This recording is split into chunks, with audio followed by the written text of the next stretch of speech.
Coming up next, it's Booknotes, and this week we bring you a discussion on the ties between U.S. and Israeli intelligence. Our guests are authors Andrew and Leslie Cockburn, and their book is titled Dangerous Liaisons, the inside story of the U.S. Israeli covert relationship. The Cockburns trace the association between the U.S. Central Intelligence Agency and the Israeli intelligence network from the founding of the State of Israel 4 decades ago through the recent war in the Middle East.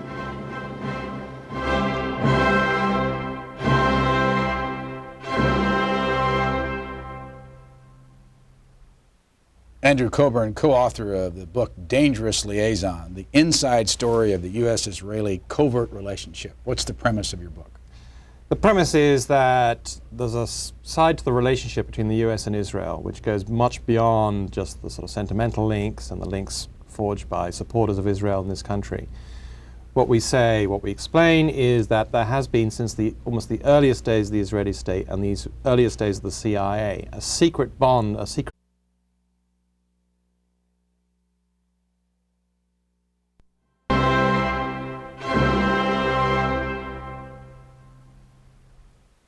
Andrew Cockburn, co-author of the book Dangerous Liaisons, the inside story of the U.S. Israeli covert relationship. What's the premise of your book? The premise is that there's a side to the relationship between the U.S. and Israel which goes much beyond just the sort of sentimental links and the links forged by supporters of Israel in this country. What we explain is that there has been since almost the earliest days of the Israeli state and the earliest days of the CIA, a secret bond, a secret link between them, basically by which the Israeli intelligence did jobs for the CIA and for the rest of American intelligence. And this, you cannot understand what's been going on around the world with American covert operations and indeed Israeli covert operations until you understand that the two countries have this secret arrangement. Leslie Cockburn, what was the most interesting part of writing this book? Well, I mean, there are a number of things. For example, one particular part which I found most interesting was we talk about Israeli operations in Colombia and some of the Israeli commandos who trained the hit squads of the Medellin cartel. It turns out that they had trained us in Israel as well, and when they were between trips to Colombia. These were the same people who also trained most of the top commanders in the Guatemalan military, also trained the Contras. And they had a firm that was under license to the Israeli Ministry of Defense. And then they turn up in the jungles of Puerto Boyacá in Colombia. So, I mean, we had a lot of adventures, I must say. Did the Israelis cooperate with you at all in this book? Well, we talked to, we never made an official approach to the Israeli government or Mossad or anything like that, but we managed to get, in the end, to talk to all the people we wanted to talk to in Israel. We talked to people like, for instance, David Kimchi, who had a long Mossad career. He eventually rose to be deputy head of Mossad, the Israeli secret intelligence agency, the equivalent of the CIA.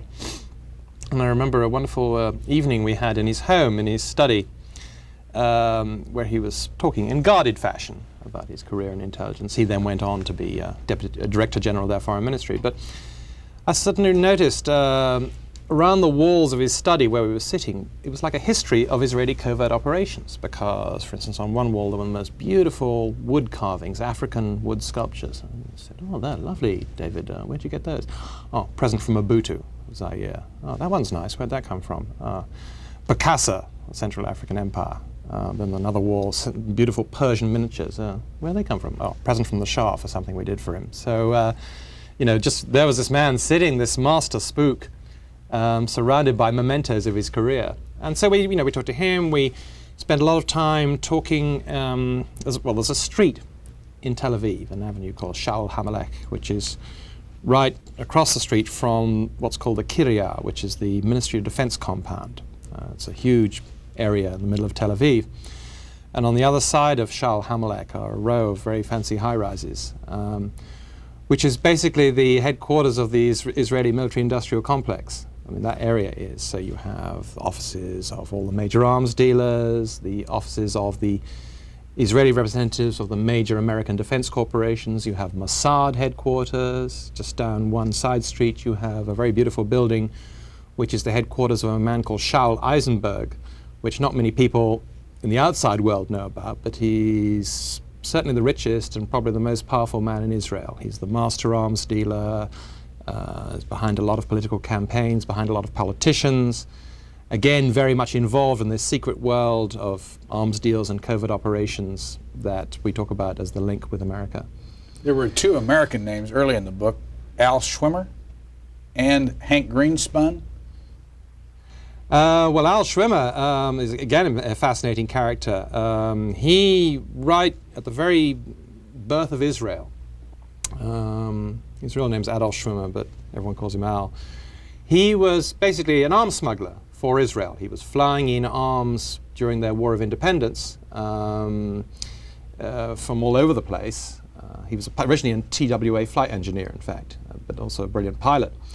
So, for example, he was flying arms from Prague because in the early days of Israel, in fact, most of their arms, or one of their most important single arms supplier, was the communist government in Czechoslovakia. And Schwimmer was part of that.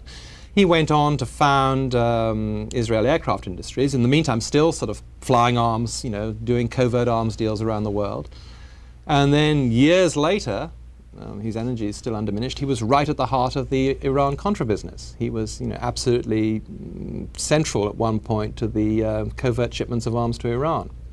Hank Greenspun was another fascinating guy. He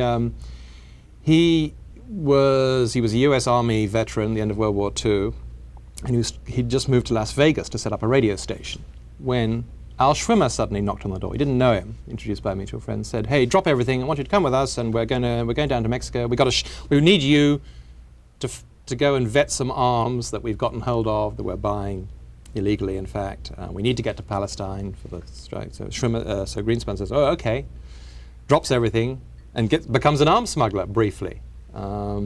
He disappears from his house for 6 months, comes back, can't tell his wife where he's been, and he's, you know, been in Mexico bribing officials, and then he goes back to Las Vegas. He later became very famous as the publisher of the Las Vegas Sun, early opponent of Joe McCarthy, fought Howard Hughes, and was also, actually, interesting enough, he was the conduit for many years until the campaign finance laws got tightened up.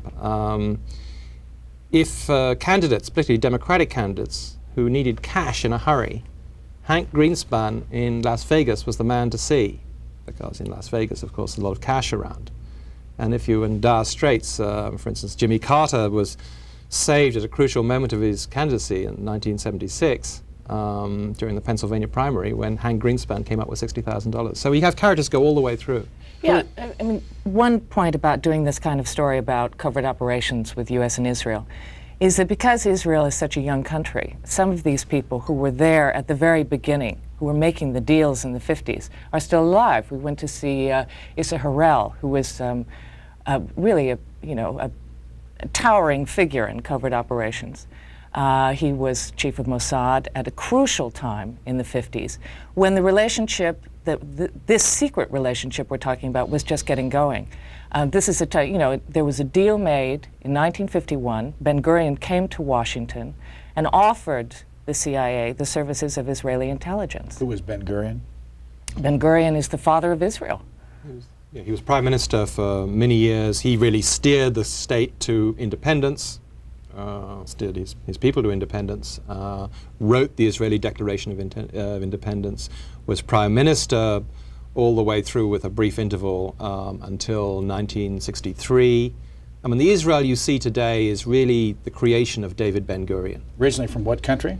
He was originally from what's now Poland, but was then Russia. Part of, the territory that's changed hands. Let me go back to Leslie Cockburn and ask her who your favorite character was in your book.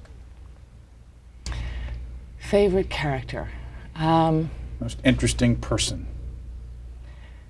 Well, let's see. It's a very tough choice. I mean, as you've seen, I mean, there are people like you even have the original Uzi in the book, the man called Uzi, that all Uzis are named after. What's his name? His name is Uzi Gal, and he lives in the United States. He lives in Pennsylvania. Yeah. How did he get? No, not how did he get his name. How did the name the Uzi gun? And what was it? What is it? Well, it's... Well, I spent a lot of time talking to Uzi, we both did, but he explained to me, actually I'm no engineer, and he explained to me how, what his idea was. Uzi's a guy who thinks about guns a lot, not in any kind of, how can I say, sort of obsessive way. He's not interested in killing people. I mean, I asked him at one point... First of all, where'd you find him? I found him, he didn't really want to be, he lives in the United States, he asked me not to be too specific about where he lives, but it's on the East Coast. I found him through other people who were interested in, shared his interests, which is, the engineering of guns. I asked him, in fact, after the end of a long conversation, I said, well, you're sort of intimating, well, Uzis have sort of killed a lot of people. I mean, you're very famous for what Uzis do to the human body. And he said, yeah, he said, I read in the paper about, so it's entered the language. People talk about Uziing a house. So I expect him then to say, I'm sorry about that. And he said, I don't deserve such fame. He said, I just made a good gun. So he's got pride in his creation. Where was he when he invented the Uzi, and what is it for people who've never seen an Uzi? Well, it's an automatic, it's basically a submachine gun. Small. It's small. Its great virtues are that it's very stable. When you fire it, it doesn't, a lot of these kind of guns, the recoil will pull it all over the place. And because of some design features he thought of, it's a very, very stable gun. I mean, you can hold it and pull the trigger and it won't sort of jerk around. It's also very reliable, won't jam, it's easy to maintain. And, the basic model he designed in a British jail was where he had the original idea. He was living on a kibbutz just when the British still owned Palestine. And the British came and raided the place for arms, of which they found a lot, and carted Uzi off. And he started to have this idea about, what a really good gun would consist of. And he came out and he actually sort of started to work on the prototype in this farm, sort of the machine shop where they repaired the tractors. So it's become, then he was, bought by the Israeli army, and they decided to name it after him. The American Secret Service use it? The American Secret Service use it. As we point out in the book, I mean, right here in Washington, you've got the Secret Service guarding the president at the White House with Uzis, and a few blocks down the street, you've got the dope dealers, guarding their patch and eliminating rivals with Uzis. So it's this universal gun of choice. How did you two meet? We met in London years ago. We met at a club called Zanzibar, actually, in London. What were you doing? I was, at the time, I was finishing graduate school over there at SOAS, which is the School of Oriental and African Studies. I was also, had just started working at NBC News. Where's home originally? San Francisco. And what is your relationship? Well, we're married, and we work together. We make films together for PBS Frontline, and we write books together. So it's a very close relationship. What other books have you written? This is our first together, but I wrote a book called Out of Control, which was about the Reagan administration activities in Central America. It was about covert operations down there. Andrew wrote a book called The Threat, which was about the Soviet military. Out of Control had what impact on our body politic? Well, it was interesting because I had actually spent a long time covering Central America, the North operation for CBS News in New York, where I was working at the time. And I broke the story for CBS about the North operation in Central America. So then wrote a book which was basically about our adventures in finding out about this stuff in Honduras, in Washington, bars and restaurants in Costa Rica. It got into the seamier side of what was going on down there with operations. Where'd you get your original interest in this kind of a story? Well, I think it gelled for me when, years ago in London, there's a very famous arms dealer called Sam Cummings, who did a lot of work for the CIA. He's one of the biggest private arms dealers in the world. And he fascinated me, and what fascinated me was his ability to go into a situation and supply arms in little wars. And he had no problem at all with supplying both sides. And that kind of mentality of the the arms dealer coming into a little war. It just got me very fascinated with little wars. I'd lived in Africa while I was at Yale. I'd spent a lot of time in the Third World even then. Can you go back to your early childhood somewhere, or your high school or college years, and point to someone or a parent or somebody that said, that gave you the kind of boost to get into this kind of work? I don't think so. I think it was a series of things. I think living in Africa when I was a student was very helpful. Where'd you live?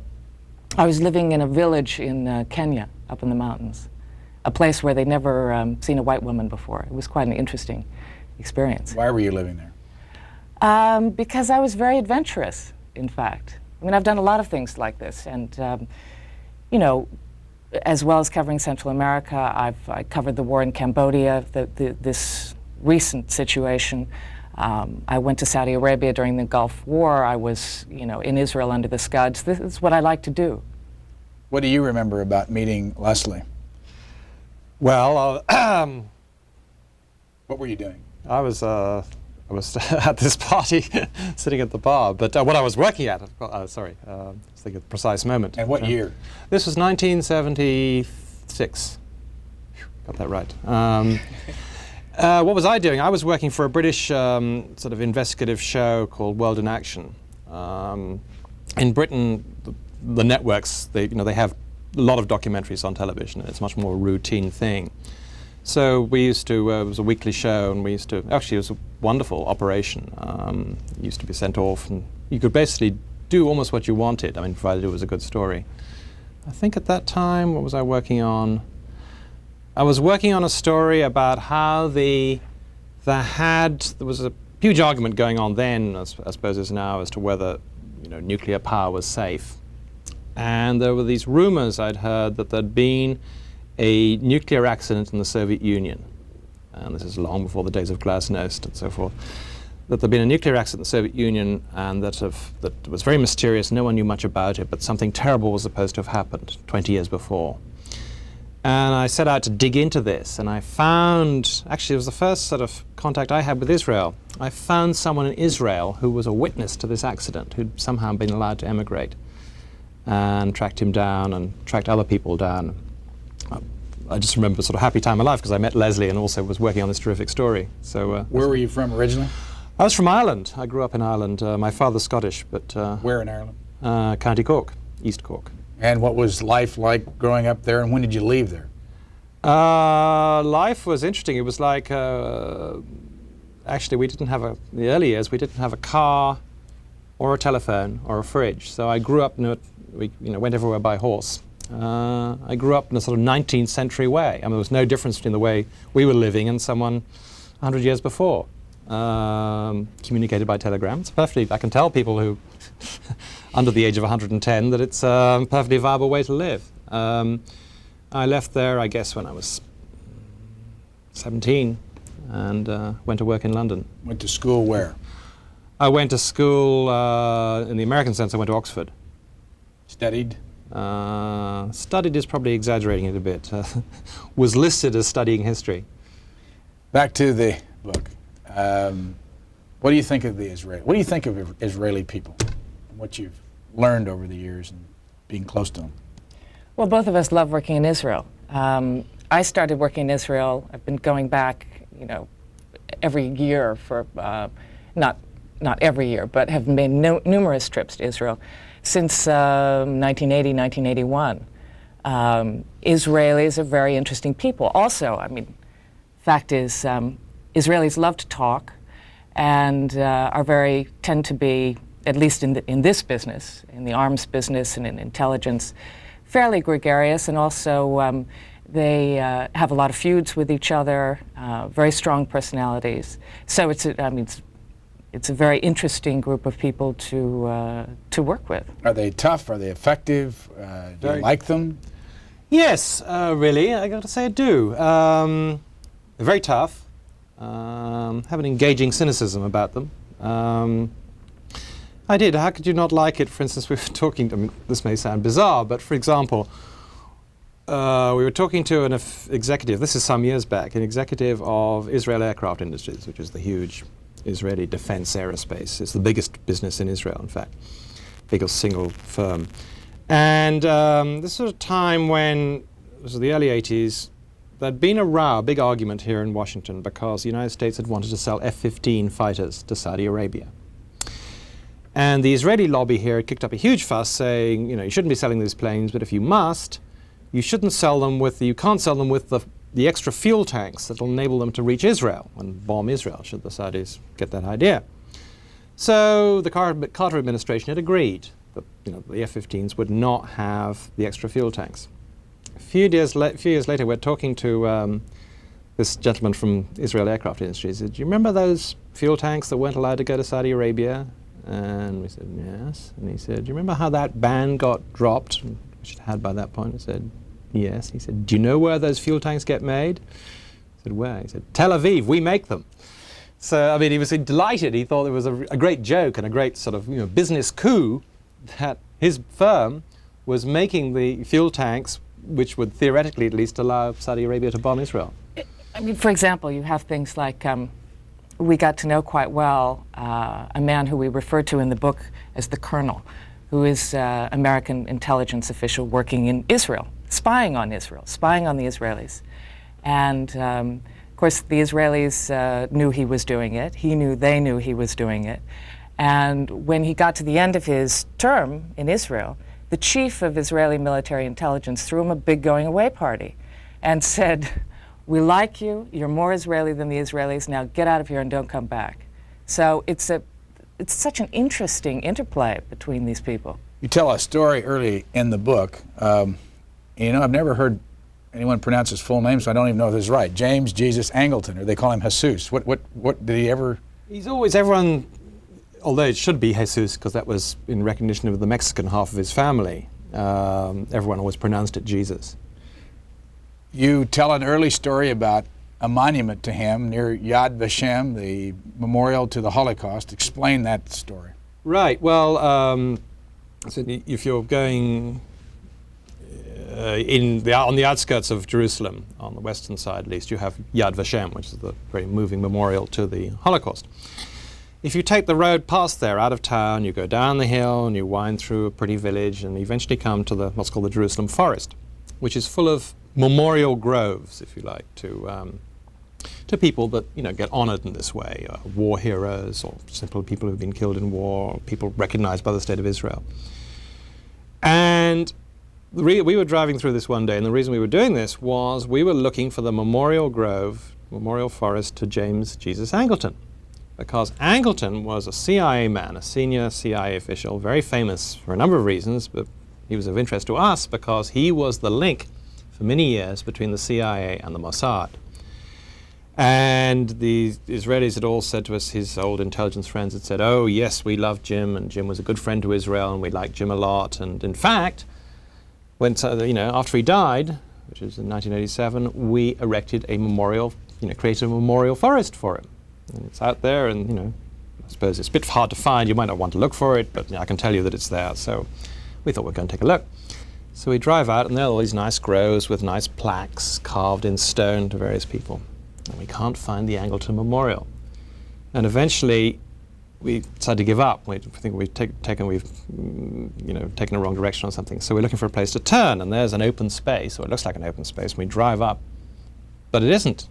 It's basically a garbage dump with a few stunted, dying little trees poking up, and a plaque actually on plastic screwed to the stone to James Jesus Angleton. So this was the memorial forest, and we felt it's kind of hard to explain, but it's in a way it was an Israeli joke. You know, it was look, you know, we're supposed to like you a lot, we're supposed to owe you a lot, but we don't owe anyone anything. So here's what we really think of you, and it's a garbage dump.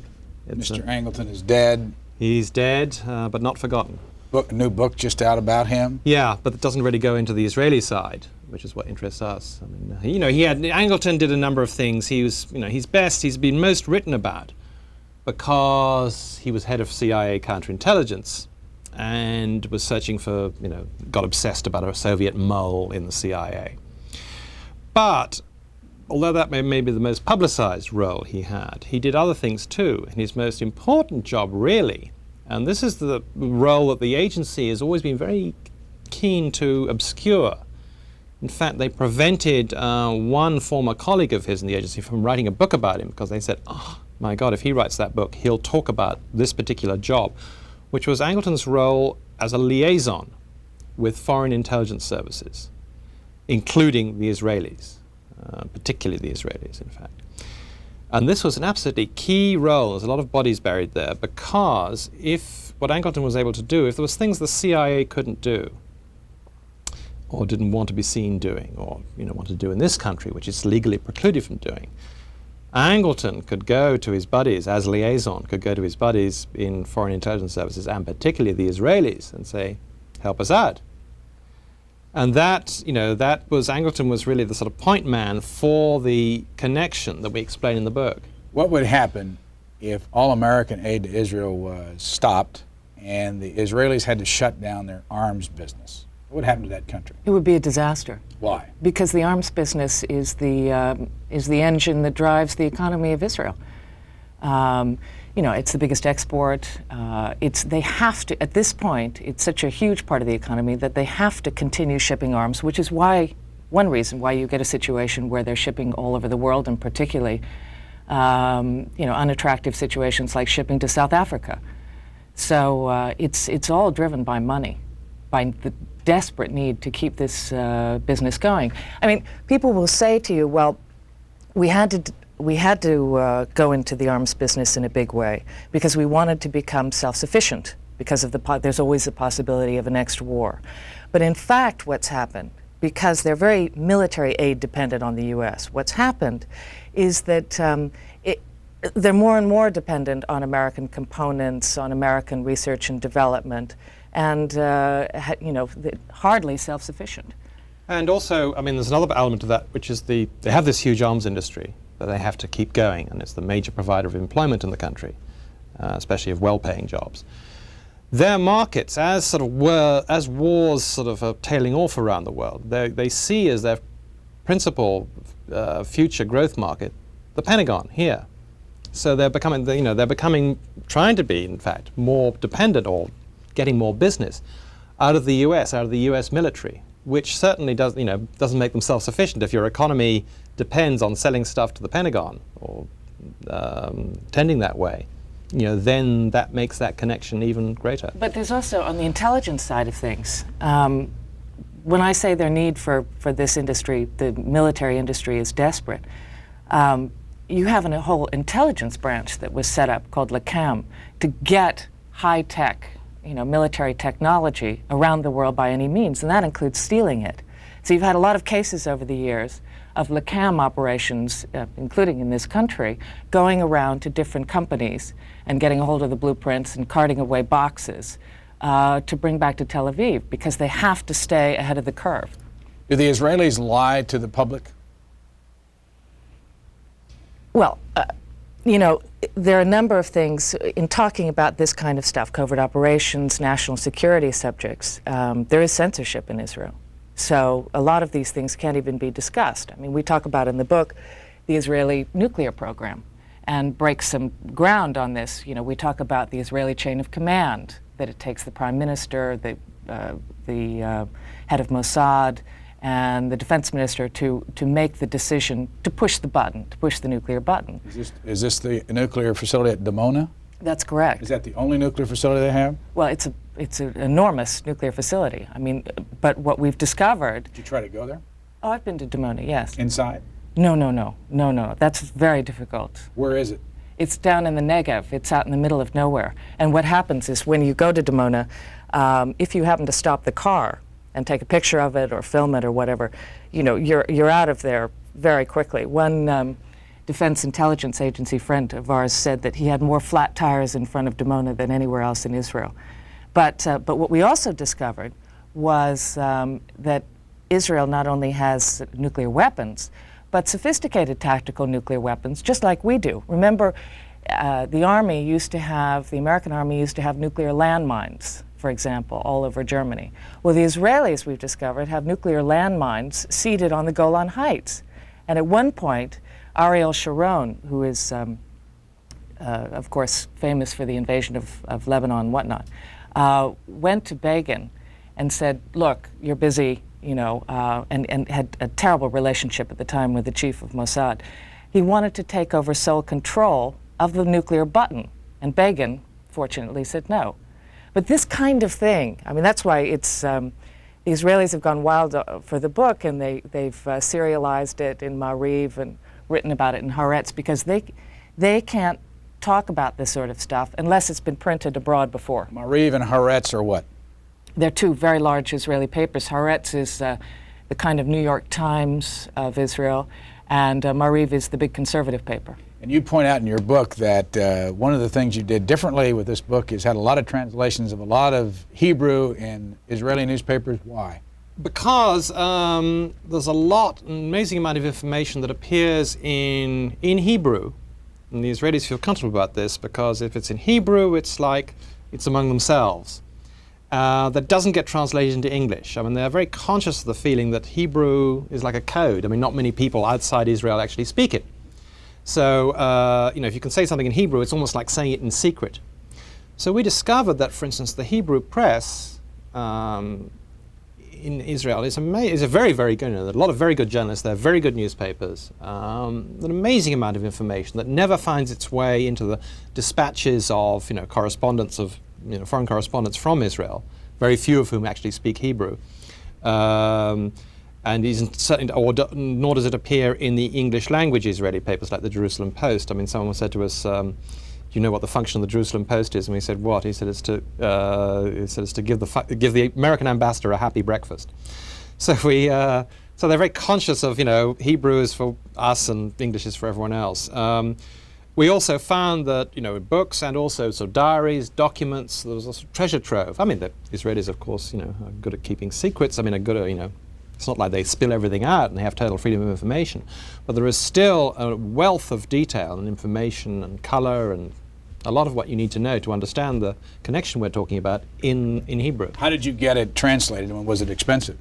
Yeah, but we thought it was, you know, it was worth the investment. Can you give us an example of something that you learned that was in Hebrew that we never saw in English? Sure. The '67 war, for example. You know, the people's general view of the 1967 war was all the Arabs sort of ganged up on Israel and maybe even attacked Israel, and the Israelis fought them off and won the great victory, which got them the West Bank that people are arguing about today. In fact, I'm going to give you a quick background. I mean, according to, you know, well, let's put it this way.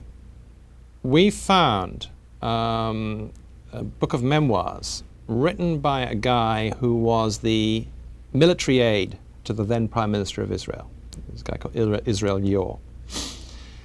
And he gives an account in this book, which has never been translated into English. It's available only in Hebrew. In fact, wasn't even a sort of bestseller there.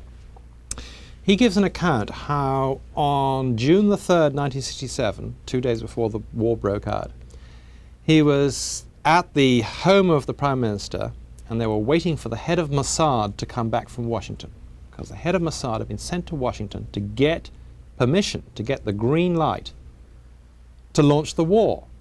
And he explains, you know, we knew we could win. He's explained already in the book. He says, we knew we could win. The generals were hot to go. They weren't really scared of the Egyptians or anyone else, but they wanted to go ahead with this. And the Prime Minister had been saying, no, we can't do it. We can't attack until we have American permission.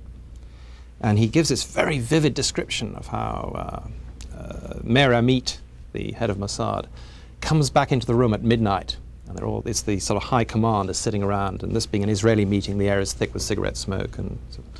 And Amit walks back in, they say, well, what is it? You know, is it war or no war? Will they let us go? And Amit says, well, I've been given to understand, the Americans have told me that they would bless us if we crushed Nasser. So they said, that's it. And they started the war on Monday morning. And he'd been to Washington, and he'd seen Richard Helms, the head of the CIA, and very few other very senior officials, and also including certainly James Jesus Angleton, and they got permission to do it. So that was something that had never been in English.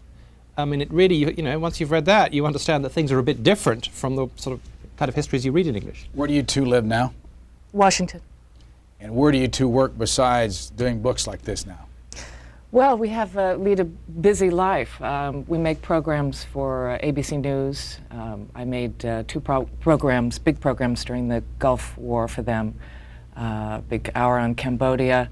And together we make films for PBS Frontline. and have for some years now. But you operate as outside consultants in this case, or outside producers, not on the payroll every day of these organizations? Oh, absolutely. I was on the payroll of one of the big networks for years, CBS News, and found that if you're on the payroll all the time, then you can't do anything else. And because we like to go back and forth between films and books, also we like to go back and forth between two different, PBS and ABC, or one of the networks, are quite different. How do you get Cockburn out of Cockburn? It was some idea that happened back in Scotland several hundred years ago. I'm not responsible, but all Cockburns carry this mission through life: is your name is spelt Cockburn, but you pronounce it Cockburn. And there are people who give up the struggle and change the spelling to C-O-B-U-R-M, but we regard them as backsliders. Who is Alexander Cockburn? He's my brother. Who's older? He is. And do you still have a relationship with him? And, Sure. and what's he do for a living now? We don't see him in the Wall Street Journal anymore. No, he's very nomadic. He basically, Alexander, among his many interests is collecting classic American cars. And I think now has 12 of them distributed. These are the big monsters from the late 50s and early 60s, and he has them distributed around the United States. So he moves around the U.S. in a sort of great circle route, and he has cars everywhere. But he lives most of the time actually out west. He's incredibly busy and incredibly productive. I have a younger brother too who spent the war, the recent Gulf War, in Baghdad. He's the correspondent. He's the Middle East editor for an English newspaper, The Independent. And your brother was very opinionated and very, very visible, especially when he was in the Wall Street Journal. Does that give you a problem that people automatically ascribe his views to you? Not sometimes. Not really. It's. He often gets confused with me as well in other areas. So I just get used to it. Are you Alexander? No, I'm Andrew, or whatever. And he also gets confused with Patrick, of course, who's most of the time in the Middle East. So. And how about politics? Do either one of you consider yourself strong political people? I don't. You get accused of that, though. Well, look, whenever you're looking into this kind of stuff, whenever you spend your life collecting frequent flyer miles to go to places like Cali, Colombia, and Dhahran, Saudi Arabia, and Thailand, and when you're actually going out and finding out stuff, the world doesn't fit into a neat little package. It's always a little different from what people expect it to be. So of course you're always going to get, it's always controversial. The truth is controversial. People have trouble sometimes making Leslie out. We were talking to a master Israeli arms dealer, called Shapiro, who looks the part too. He wears very expensive dark glasses and silk shirts and smokes big cigars. And talking to him in his very elegant office opposite the Ministry of Defense in Tel Aviv, and Leslie was explaining what she'd been. We were talking like we're talking now, and Leslie was saying, "Oh, I've done this and done that." And Shapik took the cigar out of his mouth and said, "Ah, I see, you're a spy." It's happened more than once. But there was another, again, a master Israeli intelligence operative who we were in Manhattan. It was late at night. We were in a hotel room grilling this guy for information. And he said, he turned to us and he said, "You're Shin Bet," which is, the domestic Israeli intelligence. So it's, as I say, it's always more confusing than it seems. One other thing, another quick question. How many times have each of you been to Israel? Ooh, you list a whole bunch here, like 81, 82, 83, 84, like every year. Is that both of you you travel together? Sometimes together, sometimes separately. We've been for different things. We did we did an hour for Frontline about 3 years ago. Yeah. Where we traveled several times together. That was 4 or 5 times for me, at least. Yeah. When they see you coming into the country, do they do anything special, like trail you? Oh, no, I feel very comfortable working there. I mean, as I say, I was there during the Gulf War under the Scuds and had absolutely no problem at all. In fact, I broke the story about the Patriots misfiring. It was very interesting because, in a situation like that, it's pretty scary, and most people whipped on their gas masks and went into their sealed rooms. But of course, you can't see anything in a sealed room, and there's no telephone. It's, you're completely in the dark. You may as well be in Washington. So we set up on the 14th floor balcony of the Tel Aviv Hilton, where we got a brilliant view of what was going on, and then could rush down and go see what the damage was. But one night, 4 Patriots, there was a battery very close to us, of Patriots. And the first one flew up and exploded in midair. The second two flew so low over Tel Aviv that they were going under some of the larger apartment blocks. And the fourth took off, went up and did a hairpin turn and came down in front of us. And I said, that's it. And I got on the phone to New York and said, this is really a very bad situation, because the population of Tel Aviv was suddenly in a position of not only having Scuds raining down on them, but Patriots too. So, I was just saying, the question of being trailed in Israel. Israel's, if you're not Palestinian at least, it's quite an easy country to get into. The interrogate on the way out is when they talk to you. At the, as in most airports, they want to do a security check and sort of see you haven't got a bomb in your baggage. But they'll give you a prolonged interrogation as to where you've been, want to see your hotel room, want to know who you've talked to. I mean, it's and as international flights tend to leave Israel at 4 o'clock in the morning. I mean, so you've gotten up at 2, or not gone to bed, or groggy, and then suddenly remember sort of, being interrogated. Everyone you've talked to in the last month can be quite a trying experience. You tell the story about a group from Philadelphia, the group of Philadelphia Jews, I believe, making the pilgrimage to Israel, and then you also at one point talk about being, one of you or the other, maybe both of you together, were with Eric Sharon, traveling near the Green Line of the West Bank, and being able to. What I'm getting at here is there was some cynicism coming through all this about what the Israelis do about American Jews coming to Israel on the pilgrimage. Who wants to tell that? Well, and the Golan Heights trip and Mr. Rabin coming in with his helicopter and landing and all that, if I remember it correctly. Yeah, there is cynicism. And it's very interesting because, frankly, you have a situation where American Jews come over and they're donors. I mean, I had the experience of being with a group of very big donors, and we went up to a spot in the West Bank overlooking what's called the coastal plain. I was with Ariel Sharon, and he was making the point to them of how dangerous it was to give up the West Bank because, of course, then you could have missiles flying in from Jordan and could hit Tel Aviv, whatever. Anyway, so he gave a very good demonstration. He had the charts. Everyone was listening. Then they all got back up on the bus. And he turned to me and he said, don't you love it here? Isn't it a beautiful spot for a summer house? You have to understand that, I mean, obviously Sharon takes security seriously. I mean, this guy is a general and has been involved in numerous wars in Israel.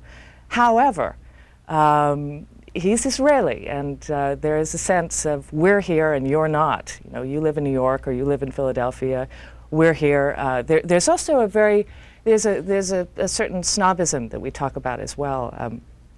There is a group in Tel Aviv who are regarded as, or they're called WASPs. And what WASPs mean, it's not the same connotation, but it's white Ashkenazi Sabras with protexia, which means that you were born in Israel and you've got the right connections. You're from the ruling class. Yeah. Go back to the group from Philadelphia.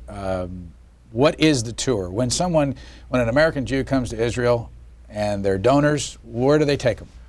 Well, there are a number of set routes, but the tour we talk about here is a sort of a security tour where they're taken to see, like the one Leslie described, the spot on the Green Line where to show how vulnerable Israel is. What is the Green Line? The Green Line is the old border with the West Bank. It's now it's a notional. It's the border of the West Bank from Israel proper. So we'll be taken to places like that, to Masada maybe. What's Masada? Masada is it's a very interesting place. It's this fortress, it's a rock rising out of the desert in the south, and it's on the top of the sort of ruins that have been excavated in the last few years. It's where the last Jewish rebels against the Romans held out in AD 70. And the Romans built these enormous ramps to a tremendous amount of effort to get sort of siege engines up this sheer rock to take the place. And just before the Romans broke in, they all committed suicide. So this is, for very reasonably, it's a very sort of holy spot Israelis.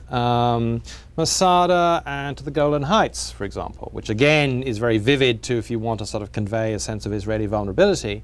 You say, when the Golan Heights before 67, the Syrians were up here looking down on Israel, and they could shell us, and indeed did, and attack settlers and so forth. And we describe in the book the scene where all these Philadelphians arrived to witness an Israeli army firepower demonstration. And we really tell it through the eyes of an Israeli who was watching.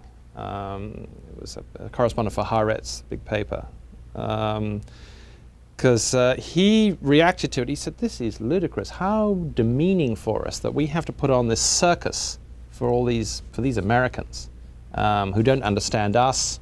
And they, and he basically describes the Israeli soldiers having to perform like seals, just for the gratification of the American donors, in order to sort of wait for the handout.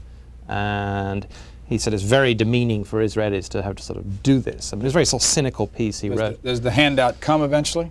Oh, well, yeah, the overall handout, of course, for one reason or another is, many billions of dollars a year. And although the private donations aren't as big as the U.S. taxpayer donations, they're still very large. Israel bonds or direct contributions.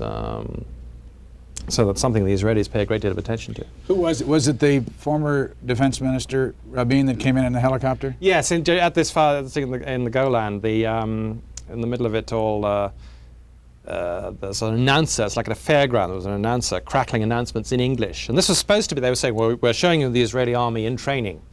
Except all the signs were sort of in English, which would be odd since Israelis speak Hebrew, and all the commands that were issued were in English too, which is again odd for a real demonstration. In the middle of all this, put, put, put, and in comes the helicopter with Itzhak Rabin, who made a stirring speech, and everyone presented medals and awards to each other, and then the IDF, the Israeli army, went on to attack the quote-unquote Syrians, which was a pile of barrels, and blew them all apart. I guess what I want to ask you is that do you think that this group of leaders, meaning everybody in the intelligence community, in the military, and in the government, are sitting behind the scenes laughing at the Americans coming over giving the money? Is this No, that's much too strong. The reason why we put that anecdote in the beginning of the book about the demonstration that wasn't a real demonstration was, that's one side of Israel. But we immediately asked people to take a tour down this street that Andrew mentioned before, Shal Hamelech,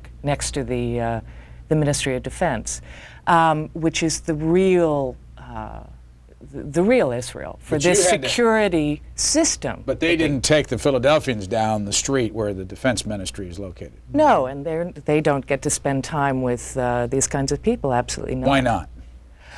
Because this is a world, first of all, because if you're not in the business in some way, or meddlesome journalists like us, why go there? They would have nothing in common. They would have nothing to discuss. These are very tough, seasoned operators we're talking about here, and they can't be bothered with seeing a tour group unless they happen to be a politician. I asked you earlier whether or not the Israelis lie about what they're doing, and I want to ask you the same question about the American government.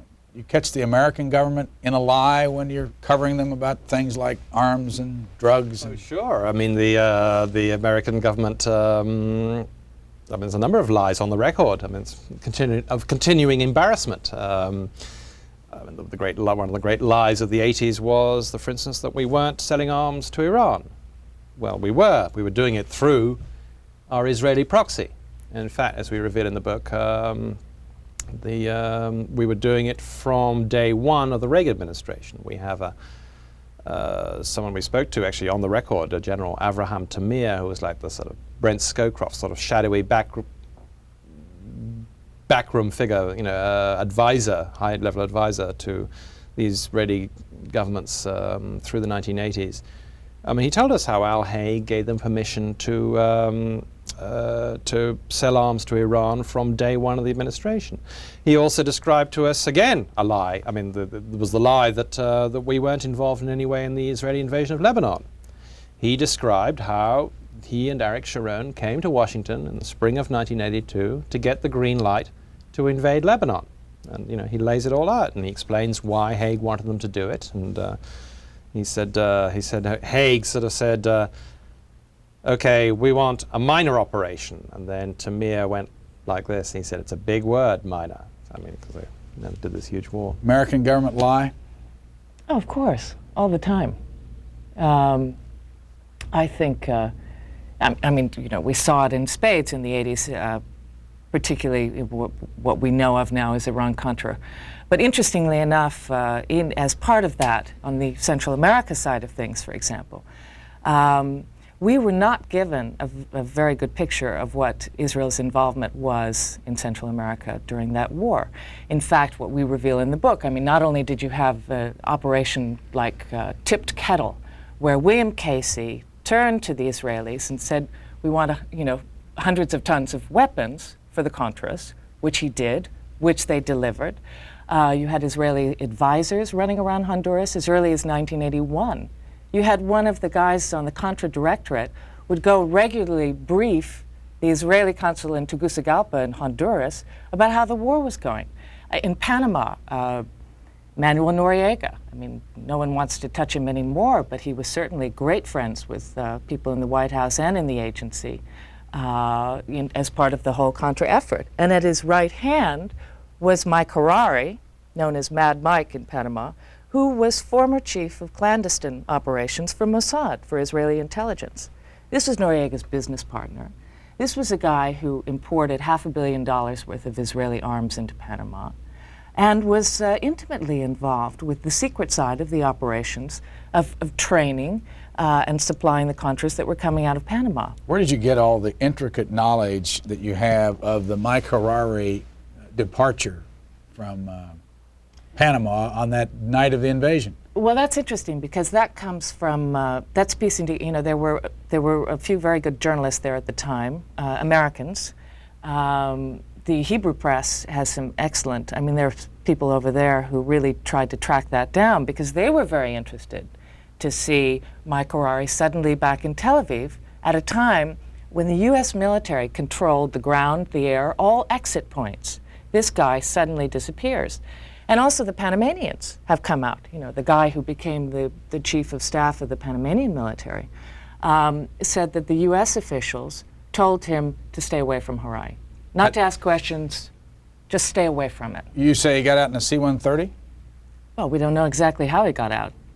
We think he did, yeah. Who's C-130? Well, I think there's only one country that has C-130s in that neighborhood, and that's the United States. But we don't actually know how he left the country, how he left Panama. But he left at a time when he shouldn't have been able to get out. Where is he now? Back in his house, I think, well, he's still building his new house in Tel Aviv, right? Yes, that's right. And Mike Harari was involved originally in the Olympic massacre? Well, he wasn't involved in the massacre. I mean, the after right, hunt. He was in charge of a hit squad that was set up by Mossad to go around, personally ordered by the then Israeli Prime Minister Golda Meir, to go around assassinating, killing the Palestinians who'd been involved in the massacre at the Munich Olympics in 1972. And it all came to, they had some success, and then it all sort of crashed to earth when they went off to Norway, he and his team, to deal with a guy that was known as the Red Prince, a very sort of important Palestinian. And that was their man, and they got ready, and then they killed him, and it turned out to be a poor Moroccan waiter. It was just... when you find out things that are new and different and revealing about governments that lie, do you get mad or do you get excited when you find it out? In other words, what's your personal reaction? No, I don't get mad. I get very excited. I got very excited while we were working on this book when we got a hold of some documents that a lot of FBI files and others that had been secret, which were released under Freedom of Information, about the cover-up of a series of White Houses administrations of Israeli nuclear espionage in the United States. And sitting there poring over those documents, reading accounts of White House meetings, reading memos from, for example, when Nixon came into office, the second thing he asked J. Edgar Hoover to do for him was get me the files on Israeli nuclear espionage. Likewise, the Johnson administration, when CIA Director Dick Helms briefed Johnson on what was going on with the Israeli nuclear program, Johnson said, don't tell anybody, not even Rusk or McNamara, who were, of course, his two very senior people.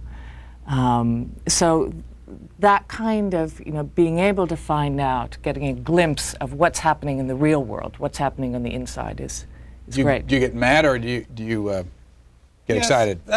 Sometimes, I must say, the sort of enormity of some crime takes my breath away, and I think, yes, I do get indignant sometimes. But I, like Leslie, and I think like most journalists, I think when you actually find out or figure out, that's what they were up to.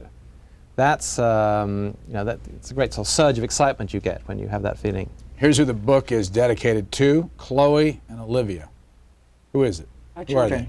How old are they? 7 and 12. They typed that dedication themselves. They wanted to make sure it got in. They didn't trust us to do it, so they went up to the typewriter and did it. How did you both have time to have two children in the middle of all this running around?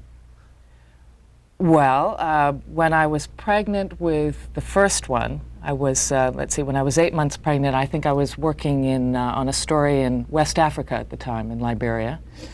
When I was pregnant with the second one, I was working in Israel. I was working on various stories, so you just keep going. What's next? We're headed back to the Middle East. Not to Israel right now, although since the Israelis are very interested in the book, we probably should go there. But no, we're going to other countries in the Middle East. We're working on another frontline film. And do you want to write another book? Oh, sure. What if you could do it today? What would you write it about?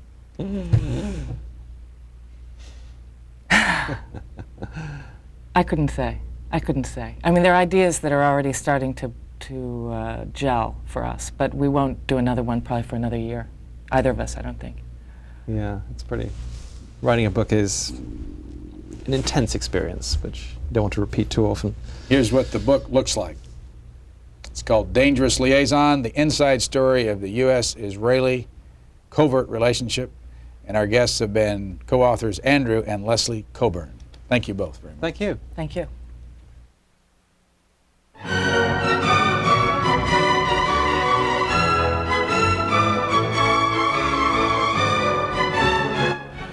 Join us next week on Booknotes when our guest will be author Liva Baker.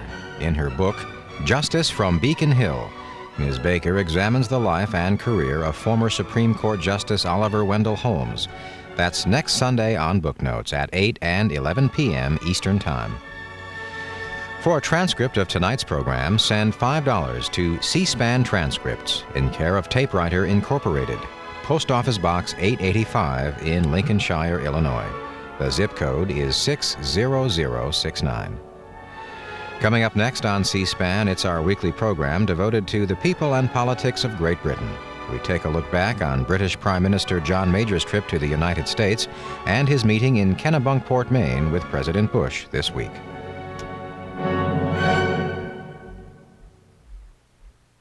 Recently, C-SPAN's viewer information